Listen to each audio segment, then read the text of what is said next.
আসসালামু আলাইকুম। হংকং চায়নাকে ৭ উইকেটের ব্যবধানে হারিয়ে এশিয়া কাপে শুভ সূচনা করলো বাংলাদেশ। যেখানে কিন্তু ম্যাচটা আরেকটু বেটার হতে পারত। বাংলাদেশ কিন্তু যদি ১২ থেকে ১৩ ওভারের মধ্যে রানটা চেজ করতে পারত, সেক্ষেত্রে আমার কাছে মনে হয় যে আফগানিস্তানের সাথে ম্যাচের আগে আমাদের ভালো একটা প্রস্তুতি হয়ে যেত। একদিন আগে কিন্তু টিম ইন্ডিয়া দেখেছি ৪ ওভারের মধ্যে কিন্তু ৫৭ রানের টার্গেটে পৌঁছে যায়। তো বাংলাদেশের লক্ষ্য কিন্তু চ্যাম্পিয়ন হওয়া। সেক্ষেত্রে কিন্তু এখানে হংকং অথবা আরব আমিরাতের সাথে জিতলে আমাদের সন্তুষ্টি থাকার কোনো অপশন নেই। ইন্ডিয়া, পাকিস্তান, শ্রীলঙ্কা এবং আফগানিস্তান এসব টিমকে হারিয়ে কিন্তু চ্যাম্পিয়ন হতে হবে অথবা সুপার ফোরে যেতে হবে। এইজন্য আরেকটু অ্যাগ্রেসিভ ব্যাটিং আমি বাংলাদেশের কাছ থেকে আশা করতেছিলাম। বোলাররা কিন্তু মোটামুটি ভালো বলই করেছে। তারপরেও মনে হয়েছে ২০ টা রান একটু এক্সেস হয়ে গেছে। যদি ১২০ ১০-২০ রান ২০ রানের মতো হতো তাহলে হয়তোবা বোলারদের পারফরম্যান্স আরো একটু বেটার হতো। যেহেতু হংকং কিন্তু টেস্ট প্লেয়িং নেশনের দলের বিপক্ষে বছরে খেলারই সুযোগ পায় না তেমন একটা। সেক্ষেত্রে বাংলাদেশ কিন্তু টপ প্লেয়িং একটা নেশন। বাংলাদেশের বোলারদের মধ্যে এখানে হচ্ছে মুস্তাফিজুর রহমান গতকালকে উইকেট না পেলেও ভালো ইকোনমিক্যাল বল করে। পাশাপাশি যদি আমি বলি এখানে হচ্ছে তানজিম সাকিব কিন্তু ৪ ওভারে ২১ রান দিয়ে ২ উইকেট তুলে নেন। রিশাদ হোসেন কিছুটা এক্সপেন্সিভ থাকলেও ২ টা উইকেট তুলে নেন। তাসকিনও ২ টা উইকেট তুলে নেন। শেখ মাহাদিও ভালো বল করেন।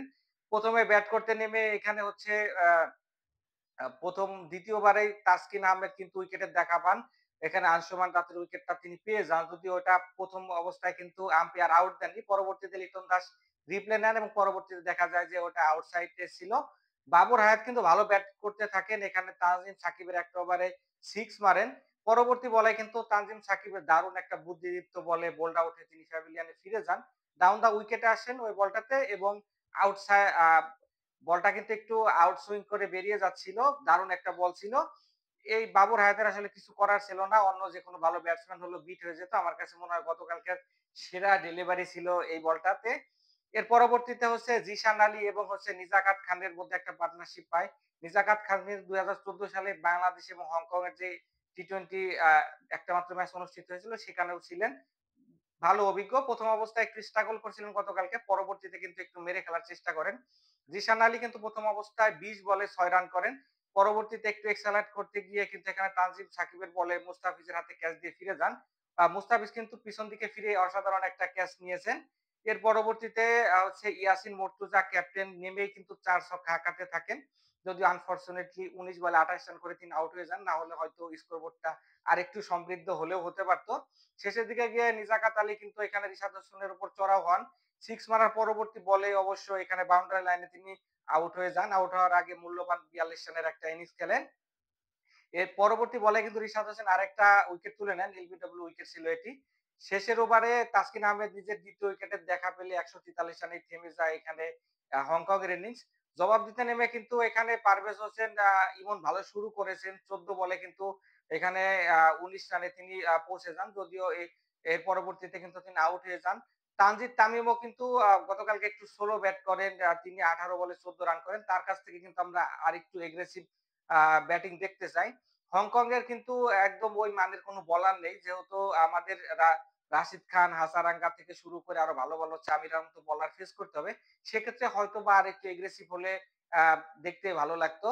পরবর্তীতে লিটন দাস কিন্তু দারুণ একটা ক্যাপ্টেন্সি নক খেলেন। ৩৯ বলে ৫৯ রানের ইনিংস খেলেন।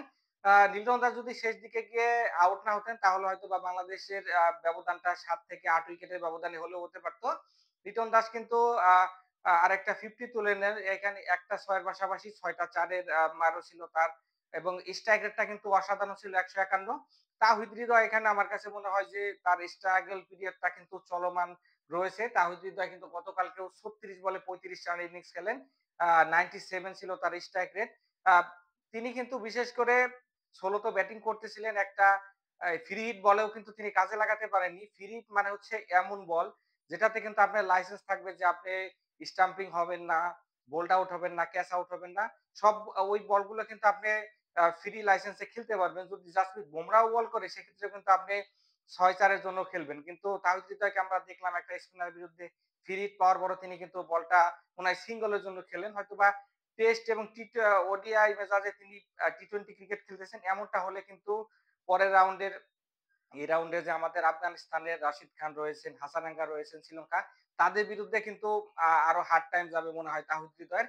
তো এই বিষয় নিয়ে তাহিদ আরো কাজ করার আছে বলে আমার কাছে মনে হয়। বাংলাদেশ যদি যেটা বললাম যে ১২-১৩ বারের মধ্যে যদি জয়টা ছিনিয়ে নিত তাহলে হয়তো আত্মবিশ্বাস আরো বাড়তে পারত। তারপরেও জয় তো জয়। আশা করব যে আফগানিস্তানের বিপক্ষে জয়লাভ করে আমরা কিন্তু সুপার 4 টা কনফার্ম করে ফেলবো। ম্যাচ বাই ম্যাচ এগোনোটাই হচ্ছে সবচাইতে সঠিক সিদ্ধান্ত হবে বলে আমার কাছে মনে হয়। সকলেই ভালো থাকবেন। সারা এশিয়া কাপ জুড়ে আমি কামরুল হাসান থাকবো লোকাল এক্সপার্ট এর সাথে। আল্লাহ হাফেজ। দেখা হবে নেক্সট ভিডিওতে।